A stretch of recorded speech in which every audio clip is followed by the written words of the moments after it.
Summer vacation ഇവിടെ കഴിഞ്ഞു. ഒരു കച്ചപ്രകാരമായാലോ എന്തുണ്ടാക്കണം എന്നുള്ള ഡൗട്ടിലായിരുന്നു ഞാൻ. പക്ഷെ പിന്നെ ഓർത്ത് ഞാൻ ഇന്നലെ ദോശയൊക്കെ മാവ് ആക്കി വെച്ചിട്ടുണ്ടായിരുന്നു. അപ്പം പിന്നെ ദോശ ഉണ്ടാക്കാമല്ലോ. വേറെ ദോശ വേണ്ട, മസാല ദോശ ആക്കാം. മസാല ദോശ ഉണ്ടാക്കാനൊക്കെ എല്ലാവർക്കും അറിയാമല്ലോ. എന്തായാലും വലിയ റെസിപ്പി വീഡിയോ ഒന്നുമല്ല, കുറച്ച് ചെറിയ രീതിക്ക്. പൊട്ടാറ്റോയും ക്യാരറ്റും ഞാൻ യൂസ് ചെയ്യുന്നുണ്ട്.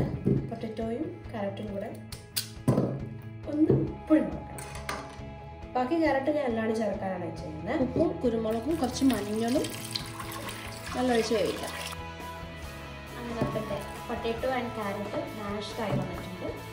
ഇത് നമുക്ക് ഉണ്ടാക്കാൻ തുടങ്ങാൻ മസാല. പാനൊക്കെ ചൂടായി, ഓയിൽ ഒഴിച്ച് ഓയിൽ ചൂടായിട്ടുണ്ട്.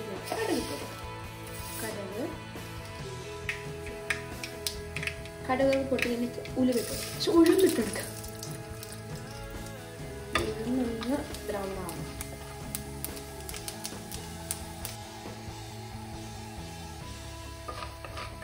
ഉഴുന്ന് ബ്രൗൺ ആയി. ഇതിലേക്ക് ഇഞ്ചി ഇട്ട് കൊടുക്കാം.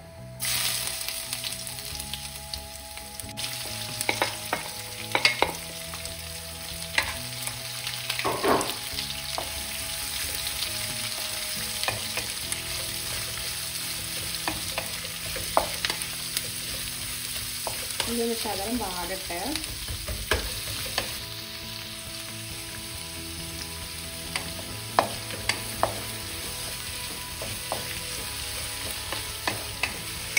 നേരത്തെ ഉപ്പ് ചേർത്ത് കൊടുക്കണം.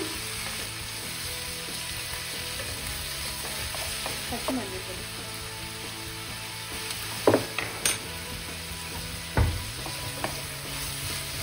പച്ചമുളകൊന്നും എന്തെങ്കിലും ഇല്ല, അതുകൊണ്ട് കുറച്ച് ചില്ലി ഫ്ലേക്സിന് ഇട്ട് കൊടുക്കുന്നുണ്ട്. എരിവ് തീരെ കാണില്ല, അതുകൊണ്ടാണ്. അപ്പോൾ ഫ്ലേവറിന് കുറച്ച് ഗരം മസാല. ഇത്ര ആയതിനു ശേഷം കുറച്ച് വെള്ളം ഇതിലേക്ക് ഒഴിച്ചു കൊടുക്കാം.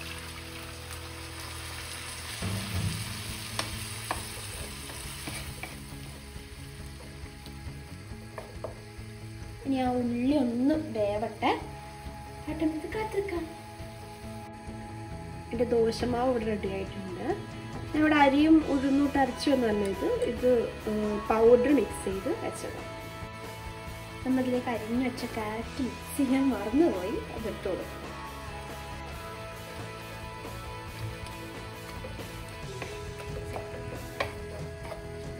ഇത് വേണ്ട.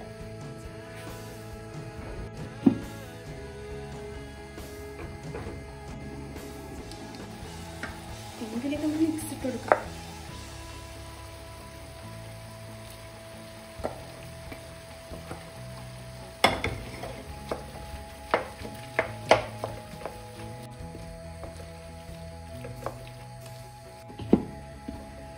എല്ലാം കൂടെ മിക്സ് ചെയ്ത് വെന്തോട്ടെ. തേൻ കൊടുക്കാം. അപ്പം എന്തായാലും മസാല റെഡി ആയിട്ടുണ്ട്. എനിക്ക് ദോശ ഉണ്ടാക്കാം.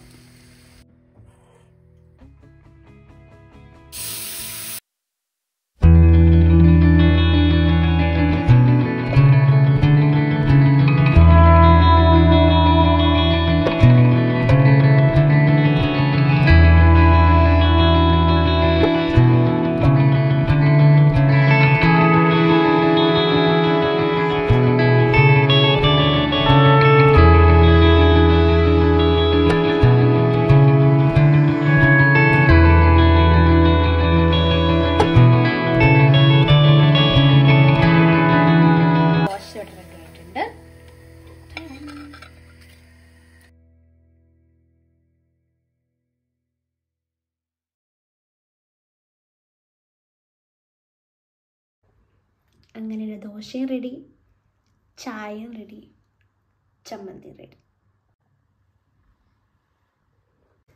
കഴിച്ചു നോക്കാം. കഴിച്ചു നോക്കിയിട്ട് അഭിപ്രായം ഞാൻ പറയില്ല. എന്തായാലും ഞാൻ ടേസ്റ്റ് ഉണ്ടെന്നേ പറയുള്ളൂ.